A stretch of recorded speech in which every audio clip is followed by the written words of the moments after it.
இப்ப இங்க அநேக விசுவாசிகள் ரொம்ப நெருக்கமா இருக்கிறதே பிரேதங்கள் பக்கம் தான். பிரேதங்கள் என்று சொல்லும் போது துணிகர பாவம் செய்யக்கூடியதான ஜனங்கள், எல்லா இச்சைக்குரிய பாவங்களை செய்யக்கூடிய ஜனங்கள், இவங்க கூட தான் பயங்கர நெருக்கம்.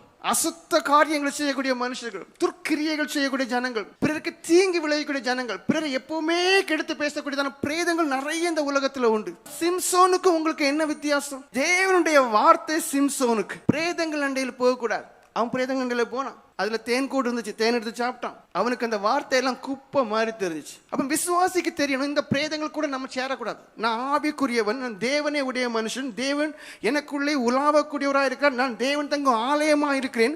நாம் பிரேதங்கள் பக்கம் சேரக்கூடாது. உண்மையிலேயே நீங்க கிறிஸ்தவர்களே ஆனால், உண்மையிலேயே நீங்கள் விசுவாசிகளே ஆனால், உண்மையிலேயே நீங்கள் வேத வசனத்துக்கு நடுங்குவீர்களே ஆனால், துன்மார்க்கனுடைய ஆலோசனை நடக்கூடாது. இப்போ உங்க ஃப்ரெண்டே யாருதான்?